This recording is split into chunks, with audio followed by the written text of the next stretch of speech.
बिस्मिल्लाहिर्रहमानिर्रहीम। अस्सलाम वालेकुम भाई। चैनल को सब्सक्राइब भी कर लिया करें, लाइक और शेयर भी कर दिया करें, कमेंट्स भी कर दिया करें, शुक्रिया। चलते हैं कहानी की तरफ। मेरे पास इतना तो पैसा नहीं था कि कैसर और इसके साथियों को मग और मुरंग के जवाहरात में इनके हिस्से की रकम अदा कर सकूं, लिहाजा बैंक लाकर से अंदाज़न उनके हिस्से के जवाहरात और डॉलर लेकर मैंने रवानगी से पहले कैसर के हवाले किए।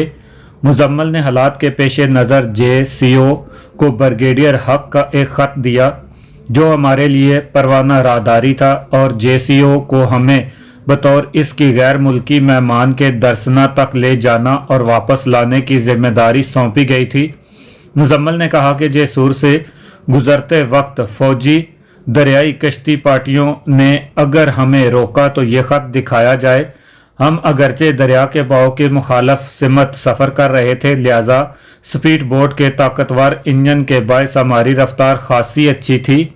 जैसूर बल्कि दरसना तक दरिया के पाटों के दोनों अतराफ खासी तादाद में दरख्त थे और इन्हीं दरख्तों के साथ फौजी दरियाई गश्ती पार्टियों की हैवी मशीन गनों से लैस मोटर बोट्स खड़ी थी। हमारी बोट के फौजी इन कश्तियों को देखते ही खड़े हो जाते। बावर्दी फौजियों को हमारी बोट में देखकर हमसे कोई तारुज न किया गया और खलना का फासला हमने 7 घंटे में तय किया। इस दौरान 2 मरतबा बोट के इंजन को रेस्ट देने के लिए बोट को किनारे पर लाया गया और हमने भी किनारे पर लेटकर कमर सीधी की और कर्नल मुजम्मल के भेजे हुए सैंडविच खाए।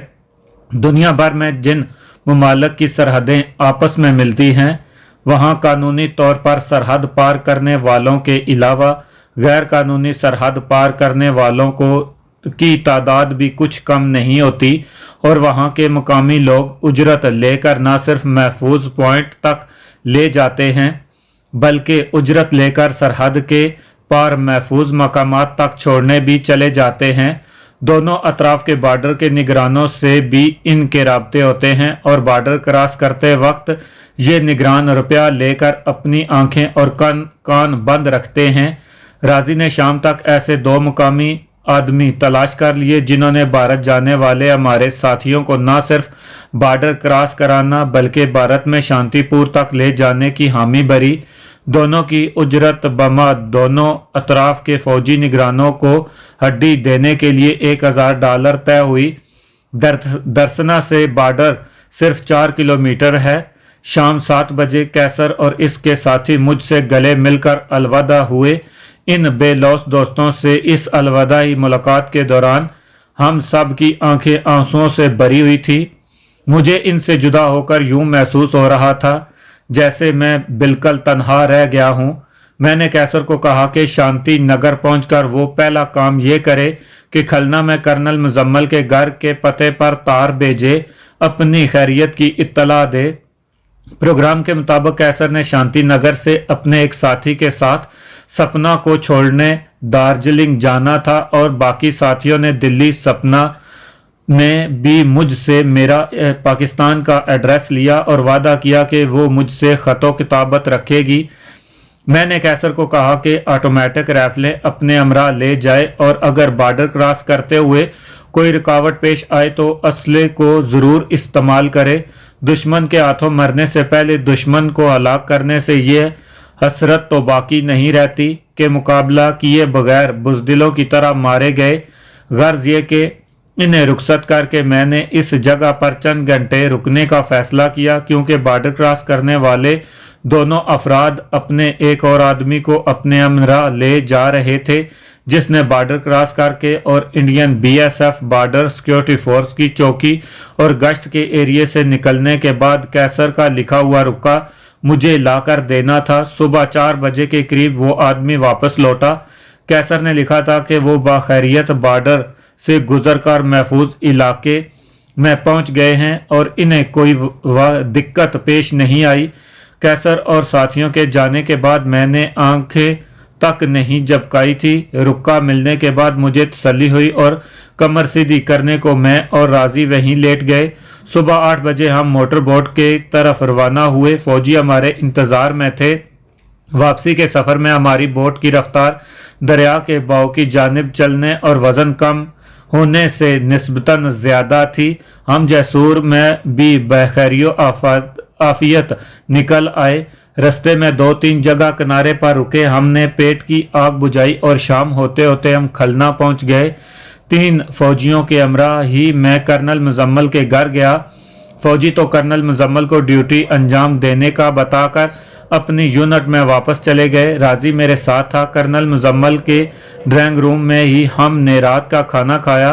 अपनी खासी बड़ी कोठी के एक कमरे में मुजम्मल ने राजी के ठहरने का इंतज़ाम किया और इसी कमरे में भेजकर मुझे कहा कि जब तक खलना से हमारी वापसी नहीं होती हमें नहायत होशियारी और राजदारी से यहाँ रहना होगा। मेरे मातहत FIU के यूनिट ने मुझे आज बताया है कि अगरचे भारतीय और जैसूर की तहकीकाती टीमें वापस चली गई हैं, लेकिन चंद कारकुनों को यहीं छोड़ गई हैं और वो सारे शहर में कुत्तों की तरह हमारी बू सूंघते फिर रहे हैं। वो दर्शन होटल और बाद में कैंट के गेस्ट हाउस में भी गए। ब्रिगेडियर हक से इसके मेहमानों के ख्वाहिश पूछने की तो इनमें हिम्मत नहीं थी, लेकिन दर्शना होटल और गेस्ट हाउस के स्टाफ से उन्होंने तुम्हारे मुतल्लिक खासी छानबीन की है। दोनों गाइड अभी हमारी हिरासत में ही हैं और ये भी मालूम हुआ है कि उनके घर पर भी टीमों के कारकुन गए थे। मैंने और ब्रिगेडियर हक ने फैसला किया है कि अगर कल भी जैसूर छावनी और भारतीय टीमों के कारकुन यहाँ कैंट में दिखाई दिए तो इन्हें भी हिरासत में ले लिया जाएगा, क्योंकि फौजी कानून के मुताबिक ब्रिगेडियर क्वार्टर में बगैर इजाज़त के सिविलियन लिबास में बगैर किसी बज़ाहिर वजह के मुश्तबा हालत में घूमने वाले बेशक अपने ही डिवीज़न के आदमी क्यों ना हों, इन्हें पूछगुछ के लिए रोका जा सकता है। आज रात हमारे अमी अफसर की एक मीटिंग भी रखी गई है, क्योंकि हमें खदशा है कि जैसूर छावनी वाले भारतीय हेलीकॉप्टर की अपनी हदूद में तबाही से हरासा होकर बगैर किसी माकूल शहादत के सारा इल्ज़ाम हम पर ही थोप दे। मुजम्मल ने अपनी बात ख़त्म करते हुए मुझे फिर यकीन दिलाया कि फ़िक्र की ऐसी कोई बात नहीं। राजी बांग्लादेश का रिहायशी है और सारे मुल्क में कहीं भी जा सकता है, लेकिन किस किस्म का कोई रिस्क न लेते हुए हम दोनों इसके घर पर ही रहे। अपनी कोठी के मेहमान खाने में मुझे छोड़कर मुजम्मल वापस चला गया। मैंने हिसाब लगाया तो सोनिया के चट जाने में अभी 5 दिन बाकी थे और यही एक मौका था जिससे हम आसानी से सोनिया को उठा सकते थे। खानका पर दावा बोलने और सोनिया को वहां से उठाने के लिए मेरे वसाइल इस वक्त भी बहुत कम थे जब कैसर और इसके साथी मेरे साथ थे।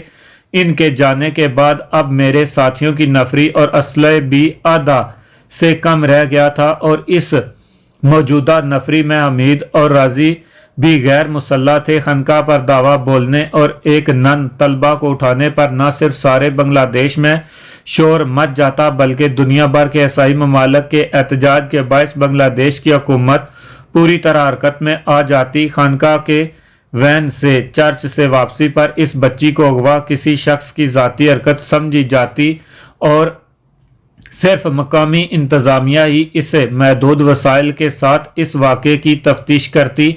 हमारा मंसूबा अगरचे कम ख़तरनाक था, लेकिन अगर कोई होशियार ज़िले हाकम खलना में दाखिल और हमारे जाने वाले दरियाई रास्ते की ही नाकाबंदी करा देता तो हमारा बच निकलना मुहाल होता।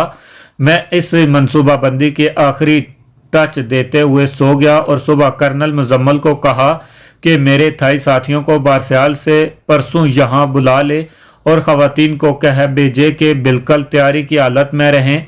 इन्हें किसी भी वक्त खलना आना और हिरन घाटा पहुँचना होगा। मुजम्मल ने मेरे कहने पर अपने एक बाएतमाद JCO को भेजा, जिसके साथ शहर जाकर मैंने बैंक लाकर से तमाम जवाहरात और रकम निकाल ली।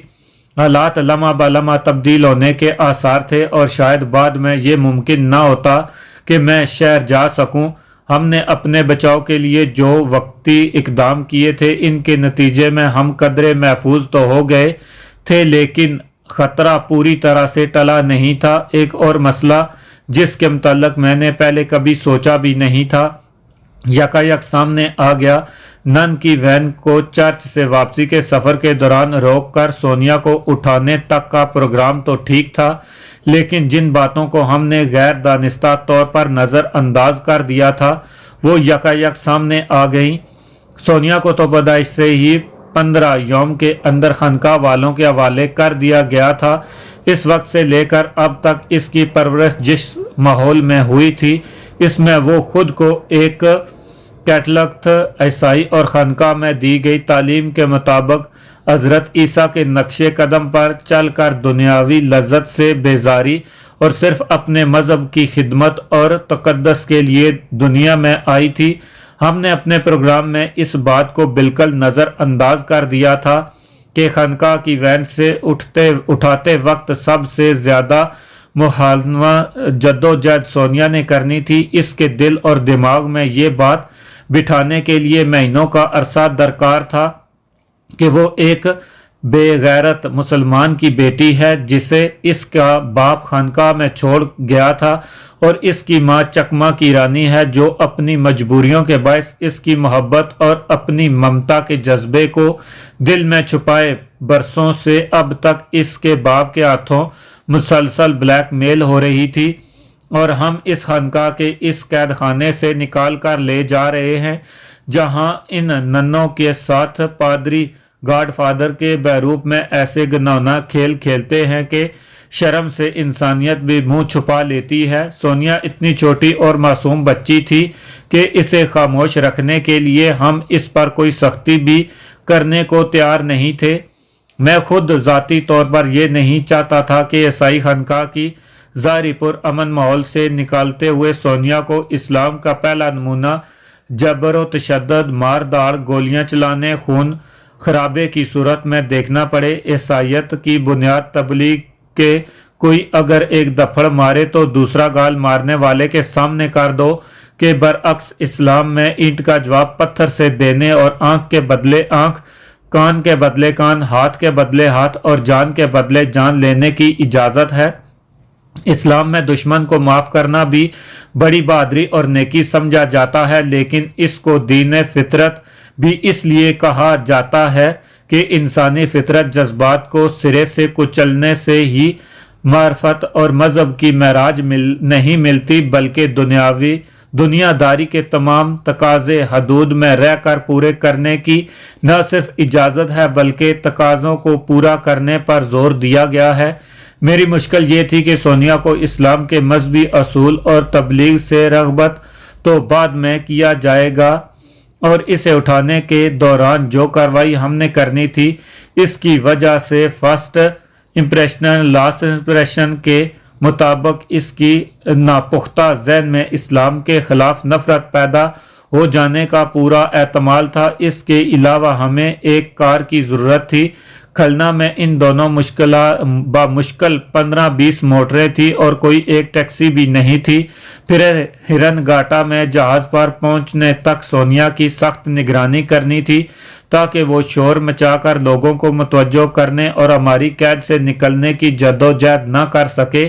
खानका में नन्हों की तरबियत में मर्दों से छू जाना तो बड़ी बात है, इनसे आंख मिलाने की भी सख्ती से ममानत है। ऐसे सख्त माहौल में तरबियत पाने वाली बच्ची हम मर्दों को के ऐसे जिस्मानी तौर पर उठाने और अपनी तरबियत के मुताबिक ज़हनी तौर पर कबूल न करते हुए कोई भी इंतहाई कदम उठा सकती थी जिसे मैं खुदकुशी की कोशिश में इसकी जान भी जा सकती थी। एक और मसला ये था कि सोनिया को उठाने की कार्रवाई हमें दिन दिहाड़े करनी थी। अगरचे हमने इस कार्रवाई के लिए एक नाबस्ता सुनसान जगह चुनी थी, लेकिन फिर भी राहगीरों से आमना सामना होने का 95% इम्कान था। ये जज्बात जिन पर हमने पहले तवज्जो नहीं दी थी अब बहुत बड़ा मसला बनकर सामने आई थी। सोनिया को उठाने का प्रोग्राम हमने अपने तौर पर बनाया था। कर्नल मुजम्मल पहले ही हमें पनाह देने, कैसर और दूसरे साथियों को बॉर्डर क्रॉस कराने में हमारी भरपूर मदद करने और तहकीकाती टीमों से हमें बचाने की कोशिश में बेहद टेंशन में था। अब सोनिया के मसाइल में इसकी मदद मांगकर मैं इसे मजीद परेशानियों में उलझाना नहीं चाहता था। चारों अतराफ निगाहें दौड़ाने के बाद मुझे मिसेस डेविड का ख्याल आया। पैसे की इसे बेहद ज़रूरत थी। जवानी में ही शौहर के हादसाती मौत के बाद 2 तिहाई रह गई थी। اب ڈلتی جوانی میں اپنی جسمانی ضرورت اور خواہشات کی تکمیل کے لیے وہ پیسوں کا لالچ دے کر مردوں کو اپنی جانب راغب کرتی تھی۔ وہ بیوقوف بھی نہیں تھی، کیونکہ خانقاہ میں اس نے سونیا کے بازو پر پیدائشی نشان دیکھنے کے لیے فوری طور پر جو کہانی گڑھی تھی وہ کسی عام سی عورت کے بس کی بات نہ تھی۔ اپنے مذہب سے بھی اسے زیادہ لگاؤ نہ تھا، ورنہ وہ خانقاہ کے اندرونی باتیں اور کہانیاں مجھے نہ سناتی۔ میں نے بہت سوچ بچار کے بعد یہ فیصلہ کیا کہ پیسے کے زور پر مسز ڈیوڈ کو خریدا جائے اور میرے تھائی ساتھی سونیا کے ساتھ کھلنا سے روانگی تک اس کے گھر میں ٹھہریں۔